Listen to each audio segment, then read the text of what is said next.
사도신경으로 우리의 신앙을 고백하며 5월 17일 화요일 부활절 기도여행 시작하겠습니다.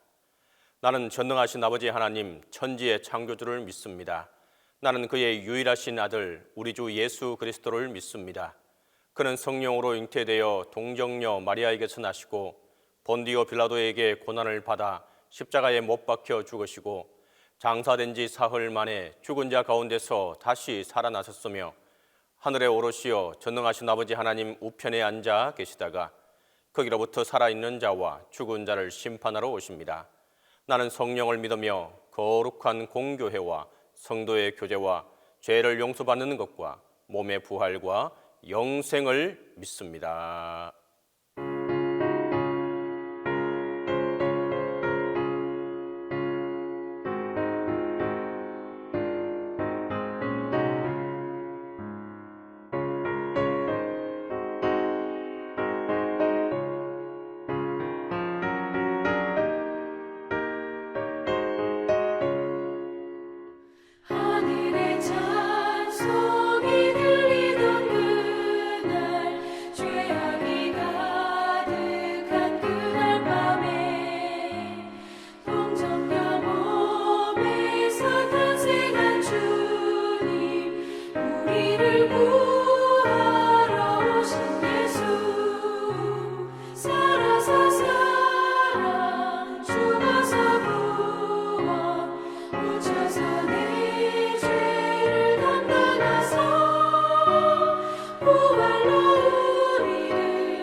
부활로 우리를 구하신 예수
예수 안에 즐겁고 복된 길이로다.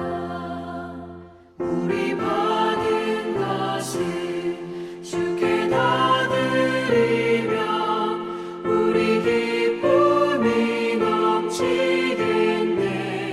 주를 의지하며 순종하는 자를 은혜 풍성케 하시리라.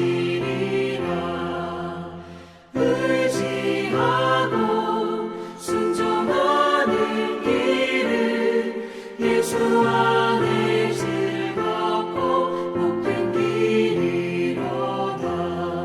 주를 힘입어서 말씀 잘 배우고 주를 모시고 살아가세. 주를 의지하며 항상 순종하며 주가 사랑해 주시리라. 의지하고 순종하는 길은 예수 안에 즐겁고 복된 길이로다.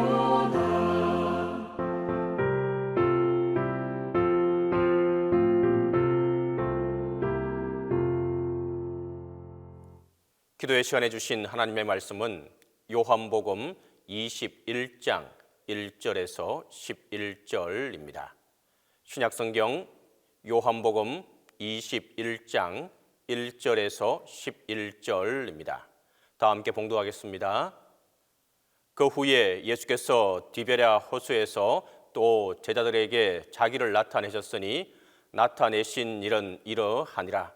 시몬 베드로와 디두모라 하는 도마와 갈릴리 가나 사람 나다나엘과 세베대의 아들들과 또 다른 제자 둘이 함께 있더니 시몬 베드로가 나는 물고기 잡으러 가노라 하니 그들이 우리도 함께 가겠다 하고 나가서 배에 올랐으나 그날 밤에 아무것도 잡지 못하였더니 날이 새어갈 때에 예수께서 바닷가에 서셨으나 제자들이 예수이신 줄 알지 못하는지라. 예수께서 이르시되 얘들아 너희에게 고기가 있느냐 대답하되 없나이다. 이르시되 그물을 배 오른편에 던지라 그리하면 잡으리라 하시니 이에 던졌더니 물고기가 많아 그물을 들 수 없더라. 예수께서 사랑하시는 그 제자가 베드로에게 이르되 주님이시라 하니 시몬 베드로가 벗고 있다가 주님이라 하는 말을 듣고 겉옷을 두른 후에 바다로 뛰어내리더라. 다른 제자들은 육지에서 거리가 불과 한 50칸쯤 되므로 작은 배를 타고 물고기 든 그물을 끌고 와서 육지에 올라보니 숯불이 있는데 그 위에 생선이 놓였고 떡도 있더라. 예수께서 이르시되 지금 잡은 생선을 좀 가져오라 하시니 시몬 베드로가 올라가서 그물을 육지에 끌어올리니 가득히 찬 큰 물고기가 153마리라. 이같이 많으나 그물이 찢어지지 아니하였더라. 요한복음 21장은 요한복음 전체에 있어서 아주 독특한 장이라고 할 수 있습니다.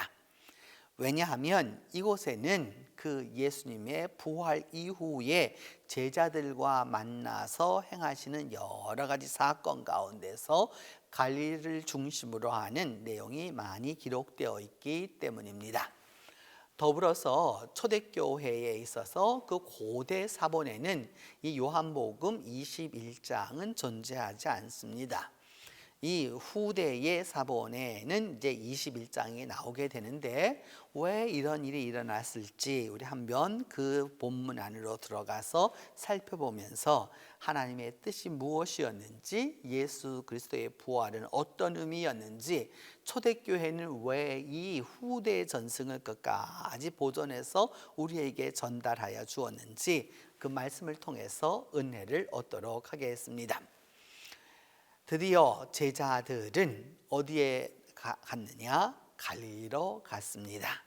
오늘 성경은 디베랴 호수라고 말했는데 원래 갈릴리 호수에는 4가지 이름이 있습니다.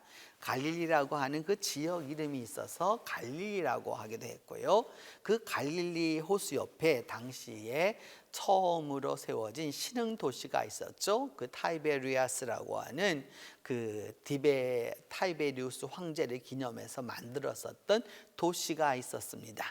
타이베리아, 여기 우리 성경은 디베랴라고 해서 그 디베랴가 있는 바다에서 디베랴 호수, 디베랴 바다라고 말하기도 했고, 또 긴네렛이라고 하는 그 말도 했죠. 그 긴네렛이라고 하는 것은 히브리의 하프의 이름이 긴네렛인데 이 갈릴리 호수의 모양이 꼭 그와 같이 생겼기 때문입니다. 그래서 긴네렛 호수라라고도 이렇게 이야기를 했고, 또한 더불어서 그 성경에 보면 이제 그 지역 지명들이 나오게 되죠. 이렇게 그 지역 지명들이 나오게 되면 그 지명을 따서 이제 그렇게 부르곤 했습니다. 그 디베랴 호수에 예수님께서 찾아가셨다라고 하는 말은, 디베랴라고 하는 것은 로마식 신흥 도시입니다. 그런데 갈릴리라고 말하지 않고 디베랴라고 말했다라고 하는 뜻은 이제 벌써 어떤 의미를 갖고 있느냐? 예수 그리스도의 사역이, 또 예수님과의 제자들의 그 활동 무대가 이제 로마라고 하는 곳을 향하여서, 로마 제국 전체를 향하여서 나아갈 것을 암시한다라고 할 수 있습니다. 여기에 누가 있었느냐? 시몬 베드로와 디두모라, 쌍둥이 디두모였던 도마, 그리고 갈릴리 가나 사람 나다나엘과 세베대의 아들과 다른 제자들이 있었습니다. 11명의 제자들이 다 있었던 것은 아니었고, 다만 이제 이러한 제자들의 그룹들이 이곳에 있게 되었습니다. 시몬 베드로는 그 가버나움의 유지였고 또한 어부였습니다. 그래서 그가 말하기를 뭐냐면, 나는 이제 물고기를 잡으러 간다라고 했고, 제자들도 따라 나섰습니다. 그래서 따라 나서서 배에 올라서 그 밤중에 그물질을 하였는데 아무것도 잡지를 못했습니다. 요즘도 그렇지만 여러분, 밤에 활동하는 물고기가 있고 낮에 활동하는 물고기가 있잖아요. 그래서 밤에 불을 쫙 켜두면 그 불빛을 바라보고 물고기들이 몰려드는 것처럼 그와 같이 하였는데, 그렇게 하였는데 고기를 잡지 못했다라고 말하고 있습니다. 베드로의 경험과 제자들의 경험과 그들의 삶의 인생의 방식대로 되지 않고 있다라고 하는 것을 이제 말씀합니다. 그래서 밤을 다 새어갈 때쯤에 그 예수님께서 바닷가에 쓰셨지만은 제자들은 예수님을 알지 못했다라고 이렇게 얘기하고 있습니다. 20장 본문에 의하면 분명히 제자들과 도마는 예수님을 만났잖아요. 그런데 예수님이 가까이 계심에도 불구하고 도마 자체도 알지 못했다라고 하고 있습니다. 그래서 그때 예수님께서 말씀하시기를, 얘들아 너에게 고기가 있느냐 이렇게 말합니다. 그러자 없습니다 라고 말하니까, 그러니 그때에 예수님이 말씀하시기를 그물을 배 오른편에 던지라 라고 말씀합니다. 그러면 잡으리라 라고 이렇게 말씀하시는 겁니다. 부활하신 주님께서 제자들을 찾아가셔서 그 갈릴리에서 잔뼈가 굵었고 갈릴리 바다 어디에 가면 무슨 물고기가 많다는 것을 다 알고 있는 이 제자들을 향하여서 말하기를 배 오른편에 던지라 라고 이렇게 말씀합니다. 배 오른편에 그물을 던지게 되면 어떻게 될 거냐? 드디어 그것을 잡게 될 거다라고 말씀하시죠. 이때의 제자들은 예수님이 예수님인 줄 알지 못했습니다.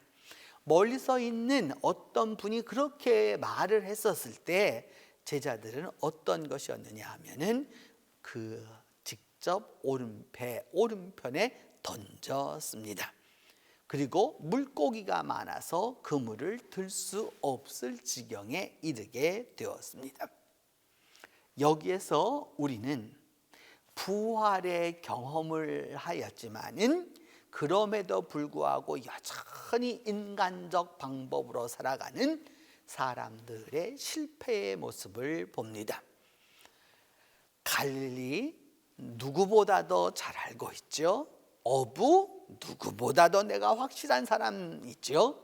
그러면서도 막상 그 일에서 성공하지 못하고 그 일에서 내 소득을 얻지 못하였었을 때 누군가 말씀하시는 배 오른편에 던지라 라고 하는 그 말씀을 듣고 순종했다는 데에 이 제자들의 위대성이 있습니다. 우리는 오늘날 각자가 그 어느 시대, 인류의 어느 시대보다도 참 많은 지식과 지혜를 가지고 살아갑니다. 그래서 어떻게 되었느냐? 남의 말을 듣지 않습니다. 독백만 하는 거죠. 배운 사람일수록 잘 들으려고 하지 않습니다. 듣지 않고 자기 방법대로 하는 거죠. 결국 어떻게 됩니까? 실패하고 마는 것이죠. 오늘 제자들의 위대성은 어디에 있느냐? 주님을 몰랐다라고 하는 것은 별반 잘한 일이 아니죠. 그러나 누군지도 모르는 그분의 음성을 듣고 그분의 음성에 순종했다는 데에 그 의의가 있다라고 할 수 있습니다. 배 오른편에 던지라, 던졌고요. 잡으리라, 그물을 들 수 없을 정도로 고기를 잡게 된 것입니다.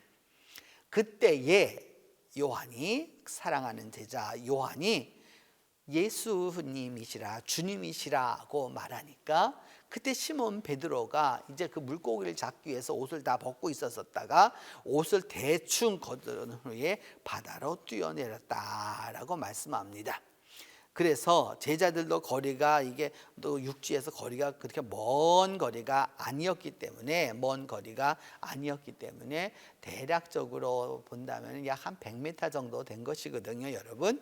이 정도 되었을 때 작은 배를 타고 물고기 든 큰 그물을 그것을 끌고 와서 육지에 올라보니 숯불이 있었고 거기에 생선이 놓여 있었는데 거기에 빵 또한 있었습니다.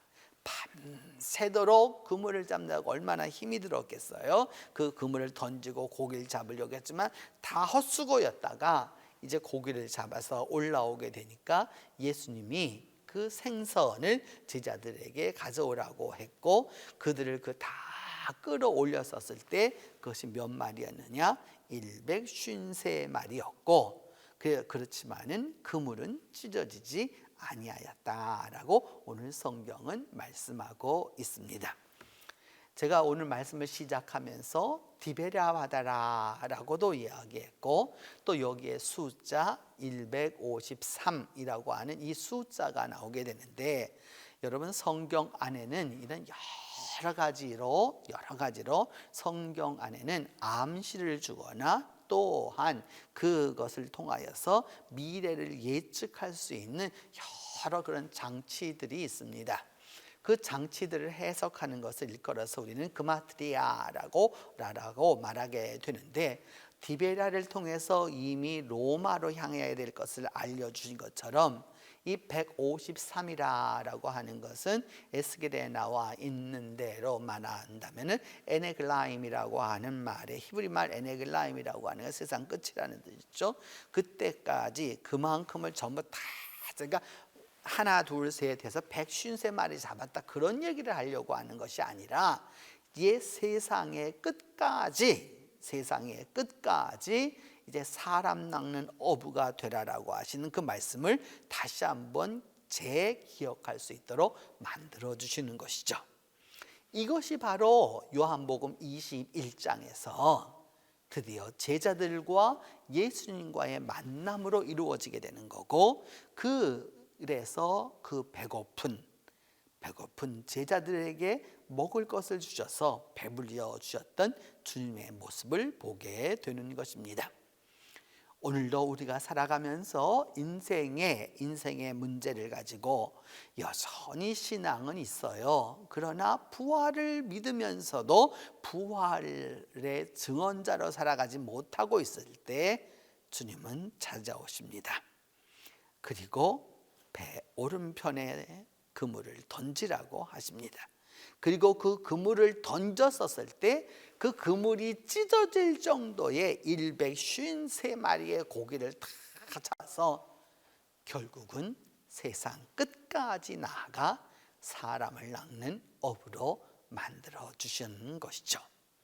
이 은혜가, 이 축복이 오늘도 여러분과 함께 하기를 바랍니다. 우리 같이 기도하겠습니다. 베드로와 제자들의 모습처럼 부활을 경험하였지만은 여전히 삶의 현장에서 잘 이겨내 나아가고 있지 못한 이 모습들을 바라보면서 주님 안에서 우리 모두가 다시 한번 부활을 올바로 체험할 수 있도록 위하여서 기도하겠습니다. 두 번째는 그물을 배 오른편에 던지라고 말씀하시는 그 음성에 순종했던 제자들과 같이 나아갈 수 있도록 위하여서 기도합니다.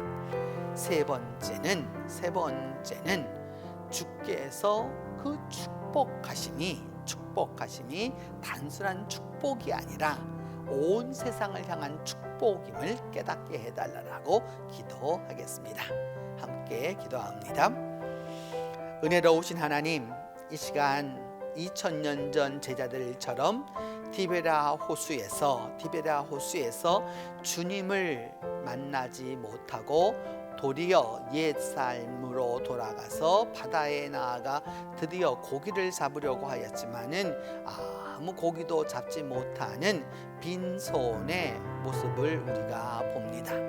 하나님 아버지, 이 시간 은혜를 베풀어 주셔서 우리가 부활절의 이 주간을 지나가면서도 여전히 아직도 우리의 옛사람에게 매여서